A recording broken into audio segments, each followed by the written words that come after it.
The Divine Instructions from the Holy Prophet, Chapter 19. Jesus appears fully materialized to the Eastern sages in the palace of Prince Ravana in India. To the Magian priest in Persia, three wise men speak in praise of the personality of the Nazarene. Ravana, Prince of India, gave a feast. His palace in Odisha was the place where men of thought from all of the farther east were wont to meet. Ravana was the prince with whom the child Jesus went to India, when 12 years old. The feast was made in honor of the wise men of the east. Among the guests were M.S.T, Vidyapati, and M.S.T. The wise men sat about the table talking about the needs of India and the world. The door into the banquet hall was in the east. A vacant chair was at the table to the east. And as the wise men talked, a stranger entered unannounced, and raising up his hands in benediction said, "All hail!" A halo rested on his head, and light, unlike the light of sun, filled all the room. And Jesus sat down in the vacant chair. And then the wise men knew it was the Jewish prophet who had come. And Jesus said, "Behold, for I have risen from the dead. Look at my hands, my feet, my side. The Roman soldiers pierced my hands and feet with nails, and then one pierced my heart. They put me in a tomb, and then I wrestled with the conqueror of men. I conquered death. I stamped upon him and arose, brought immortality to light, and painted on the walls of time a rainbow for the sons of men. And what I did, all men shall do." The gospel of the resurrection of the dead is not confined to Jew and Greek. It is the heritage of every man of every time and clime. And I am here, a demonstrator of the power of man.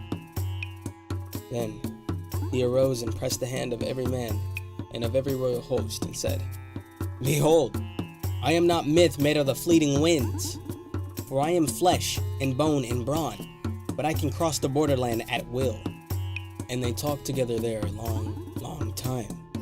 Then Jesus said, "I go my way, but you shall go to all the world and teach the gospel of the omnipotence of man, the power of truth, the resurrection of the dead. He who believes this gospel of the Son of Man shall never die. The dead shall live again." Then Jesus disappeared, but he had sown the seed. The words of life were spoken in Odisha, and all of India heard. The Magian priests were in the silence of Persepolis, and Caspar and the Magian masters, who were first to greet the child of promise in the shepherd's home in Bethlehem, were with the priests.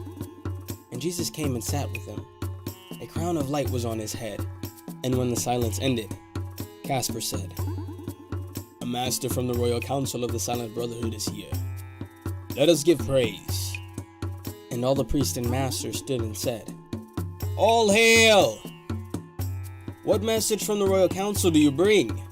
And Jesus said, "My brothers of the Silent Brotherhood, peace on earth, goodwill to men. The problem of the age has been solved. A Son of Man has risen from the dead, has shown that human flesh can be transformed into flesh divine. Before the eyes of men, this flesh in which I come to you was changed with speed of light from human flesh. And so I am the message that I bring to you. To you I come, the first of all the race to be transmuted to the image of Allah. What I have done all men will do, and what I am, all men shall be." But Jesus said no more. In one short breath, he told the story of his mission to the sons of men, and then he disappeared. The Magi said, "Some time ago we read this promise, now fulfilled upon the dial plate of heaven. And then we saw this man who just demonstrated unto us the power of man to raise from carnal flesh and blood to flesh of Allah, a babe in Bethlehem. And after many years he came and sat with us in these same groves. He told the story of his human life, of trials, sore temptation, buffeting and woes. He pressed along the thorny way of life till he had risen and overthrown the strongest foes of Allah and man. And he is now the only master of the human race whose flesh has been transmuted into flesh divine. He is the God-man of today, but every one of us shall overcome and be like him, a son of Allah." These events occurred before he was 30 years of age, and the events after he had risen from the dead. He appeared back to India Europe, and Africa in the land of Egypt, and made himself known unto the world. These events are the 18 years which are absent in your Holy Bible. The events of John the Baptist. John taught by the Egyptian sage the meaning of baptism and how to baptize himself. And after he was baptized, he was taken at the age of 12 years into Africa, the land of Egypt, and there he remained in the Egyptian schools 18 years. And there he learned his duty as forerunner of Jesus.